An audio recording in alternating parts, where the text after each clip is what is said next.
इसे और गहराई से हम खलील जिब्रान की एक बहुत खूबसूरत कहानी है, हम उससे समझेंगे कि सहज मार्ग किसे कहते हैं। खलील जिब्रान ये कहानी सुनाते हैं। वो कहते हैं एक इंसान है और वो इंसान दूसरे देश में प्रवेश कर चुका है। उसके बाद वो देखता है कि यहाँ पर एक ऐसा लग रहा है कि कोई दरबार है, बहुत बड़ा सा दरवाज़ा है, ज़रूर इतने सारे लोग इकट्ठा हो रखे हैं, कोई सभा बैठी हुई है, तो चलो अंदर जाके पूछा जाए कौन सा देश है, क्या है। तो वो उस बड़े से दरवाजे के अंदर घुसता है और वो देखता है कि इससे पहले कि वो वहाँ प्रवेश करे जहाँ इतने सारे लोग बैठकर भोजन कर रहे हैं, एक इंसान आता है और उसका आदर सत्कार करता है। वो इंसान बहुत खुश होता है, दूसरे देश से जो आया है परदेशी।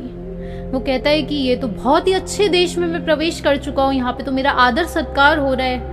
और उसके बाद वो उसे देखते हैं कि जो इंसान उसे एंट्री गेट पर लेने आया है वो उसे एक टेबल पर बिठा देते हैं। इससे पहले कि वो कुछ बोलता, उसके सामने एक कार्ड प्रस्तुत कर दिया जाता है। वो जो इंसान था वो और ज्यादा खुश हो जाता है। वो कहते हैं कि अरे ये कार्ड भी दे रहे हैं मुझे, जरूर इसमें मेरे बारे में कुछ अच्छा लिखा होगा, क्योंकि दरवाजे पर एक इंसान आकर मुझे इस टेबल पर बिठाता है, 2 इंसान और मुझे नमस्कार कर रहे हैं, लगता है मैं इन्हें बहुत पसंद आ चुका हूँ पहले से ही। अभी तो मैं तो गांव का भोला हूँ, ये तो जरूर मेरे गांव में मेरे जो देश के बाकी लोग हैं उनको देखेंगे तो बहुत प्रफुल्लित हो जाएंगे। वो उस कार्ड को देखता है, उसे कुछ समझ नहीं आता। उसके बाद वो देखता है कि उसके सामने भी भोजन परोस दिया जाता है। वो और ज्यादा खुश कि अरे भोजन भी दे रहे हैं। वो भोजन करता है। उसके बाद वो वहां से जाने लगता है। वो असल में एक दूसरे जो देश में गया था वो एक रेस्टोरेंट में आकर बैठ चुका था। वो अभी कुछ नहीं जानता, उसके लिए सब कुछ एक सभा चल रही है, एक दरबार में कुछ बैठे हुए लोग। वो भोजन करता है भर पेट और उसके बाद वहां से जाने लगता है। वो जब आगे निकलता है तो वो देखता है कि लोग उसे रोक रहे हैं, हाथ भी फैला रहे हैं, तो उसे लगता है बाय कर रहे हैं मुझे। वो और खुश हो जाता है, लेकिन असल में रेस्टोरेंट वाले लोग उसे रोक रहे होते हैं। वो सोचता है कि सब लोग बड़े खुश हैं, मेरा इतना आदर सत्कार कर रहे हैं, और 3 लोग और उसके पीछे दौड़ा दिए जाते हैं क्योंकि उसने बिल नहीं दिया था। उसे समझ नहीं आ रही थी उस देश की भाषा। बिल मांगने के लिए वो रेस्टोरेंट वाले उसके पीछे 3 लोग दौड़ा देते हैं। अब परसेप्शंस देखिए। वो कहेगा कि ये जो 3 इंसान दौड़ रहे हैं, लगता है मैं इन्हें इतना पसंद आ चुका हूँ कि मुझे जाने ही नहीं देना चाहते।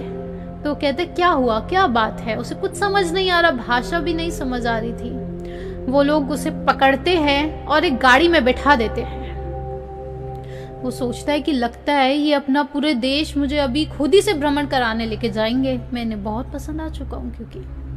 और वो और ज्यादा खुश हो जाता है कि अब तो गाड़ी में भी घूमने को मिलेगा, इनके पूरे देश की सैर ऐसी ही हो जाएगी। और भर पेट भोजन करके आराम से गाड़ी में बैठकर वो घूमता है उनके साथ। फिर वो देखता है कि उसे कोर्ट में लेके जाया जा रहा है।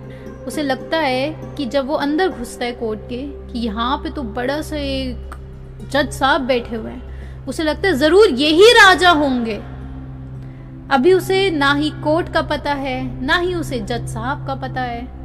उसे लगता है कि पहले मुझे लग रहा था कि उधर जो वहां पे इंसान जो आके मुझे रोक रहा था वो राजा था, लेकिन अब पता चलता है ये राजा है, और इन लोगों को मैं इतना पसंद आ चुका हूँ कि अपने देश के राजा से मिलवाने ले आए। और वो झुकता है राजा के सामने, जज के सामने। वो कहता है कि सौभाग्य मेरा, राजा से भी मिल लिया अब तो मैं, कितने अच्छे लोग हैं इस देश के। अब वहां पर उसको सजा सुनाई जाने वाली है। वो जो जज साहब थे उन्होंने सजा सुनाई उसे। सजा ये थी कि उसे एक गधे पर बिठाकर एक तख्ती लटकाई जाएगी उसके गले से। उस तख्ती पर लिखा होगा, उस बोर्ड पर लिखा होगा कि मैं चोर हूं। ये सजा उसे सुनाई जाती है। उसे स्वाभाविक कुछ समझ नहीं आ रहा। और फिर उस इंसान को वहां से, उस दरबार में से बाहर निकाला जाता है। वो अभी भी अपने ही ख्यालों में खुश है। और जब उसे बाहर लेके आते हैं वो उसे गधे पर बिठा देते हैं और तख्ती लटकाई जाती है। वो सोचता है कि इन लोगों को मैं इतना पसंद आया हूँ, जरूर मेरे बारे में कुछ अच्छी बातें लिखी होंगी। और वहां गधे पर बिठाया जाता है उसे, और पूरे उस शहर में उसे गधे पर लेके जाया जाता है। साथ में आसपास के लोग भी एकत्रित हो जाते हैं और सब उसे हाथ फेरा रहे। वो सोच रहा है कि जरूर इतनी अच्छी बातें मेरे बारे में लिखी गई है कि ये सारे लोग मुझे देखने आ गए हैं, ये सारे लोग मुझसे मिलने आ गए हैं। वो बहुत खुश कि सब लोग मुझसे मिलने भी आ गए हैं। अब तो ये देशवासी तो बहुत अच्छे हैं। 0 जजमेंट्स, उसका क्या परसेप्शन था? सहज मार्ग। वो सोच रहा है कि मैं इतना खुश, इतना मेरा कैसे किस्मत जग गई कि अब ये लोग मुझे अपने इस देश के बाहर भी छोड़कर आ गए। जहां छोड़कर आए जरूर इसी डायरेक्शन में मेरा घर भी होगा। और वो उस नए रास्ते पर चलना शुरू कर देता है। ये सहज मार्ग है। ये बहुत ही प्यारी कहानी है खलील जिब्रान की। 0 जजमेंट्स, कोई चीज बैड, गुड, डिजायर्स, एक्सपेक्टेशंस यहां पर एग्जिस्ट नहीं करती। ये तब है जब मेमोरी को नॉन ऑपरेशनल बनाया जाता है, और इसी के लिए, इसी वृत्ति को नॉन ऑपरेशनल करने की बात पतंजलि करते हैं। फिर दूसरे सूत्र में हमने चित्त वृत्ति के बारे में जाना था कि योगी को कैसे आइडेंटिफाई किया जाए। कौन है योगी? जो अपनी इच्छा से जब वो चाहे, कंप्लीट कंट्रोल है उसके पास एक चीज का, जिसे कहा जाता है चित्त वृत्ति। वो जब चाहे उसे नॉन ऑपरेशनल बना सकता है। ये जो पूरे सूत्र है उसमें आपको एकांत में रहना बहुत आवश्यक है, अलोननेस, क्योंकि ये योगी के लिए सूत्र है। अगर आप एकांत में नहीं रह पाते हैं तो उसके लिए ये जो आगे जो तीसरे चैप्टर में विभूति पद आएगा, वो सिद्धियां है, वो सिद्धियां प्राप्त करना डिफिकल्ट हो जाएगा। क्यों? अगर आप एकांत में नहीं है तो आपकी वृत्ति 5 प्रकार की होगी। 5 प्रकार की वृत्ति का जिक्र पतंजलि ने करा है। आपको इसे गहराई से समझना है कि आपकी जो भी फीलिंग्स या इमोशंस आते हैं, हमें ऐसा परसीव होगा कि ये सुख दुख, ये इमोशंस, ये फीलिंग्स, कोई डिजायर्स, ये सब कुछ खुद से उत्पन्न हो रही है, हमारी इच्छा के बिना उत्पन्न हो रही है। उसका कारण ये है कि हमने उसकी कॉज पर कभी ध्यान नहीं लगाया है। उसकी कॉज पर हमें ध्यान लगाना है। कोई भी थॉट जो आ रही है उसकी कॉज पर हमें ध्यान लगाना है, तभी हम जानेंगे कि चित्त वृत्ति क्या है। तो कॉज एंड इफेक्ट की बात है। जब उस कॉज पर हम ध्यान लगाएंगे तभी जाकर एक ऐसी स्टेट आएगी जब हम अपने असली स्वरूप को समझ पाएंगे। कि जब आप चित्त वृत्ति को नॉन ऑपरेशनल जब योगी बनाता है, ऐसी उस पे क्षमताएं आ जाती है, then the seer is established in his form.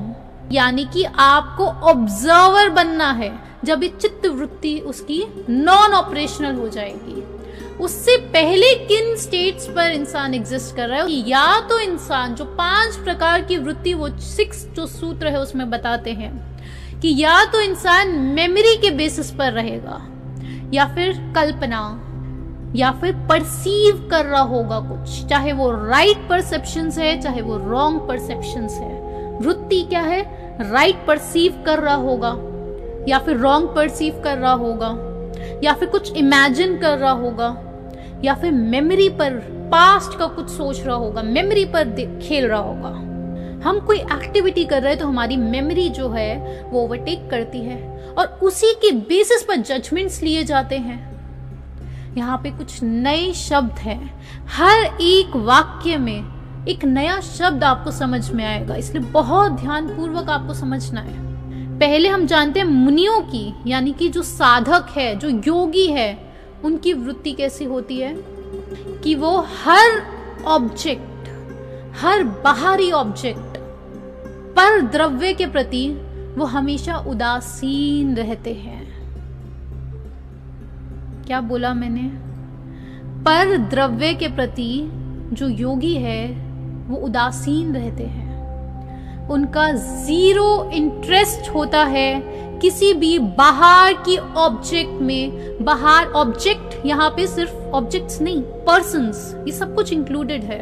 उदासीन का मतलब है कि ये चीज अच्छी है, बुरी है, दोनों बात नहीं एग्जिस्ट करती है। अच्छा बुरा, सही गलत नहीं, बदबू और खुशबू नहीं, ये नहीं। पर द्रव्य के प्रति उदासीन है, उसके मन में ये ख्याल नहीं आ रहा है कि ये इंसान तो बुरा है, इसके विचार बुरे हैं, नहीं।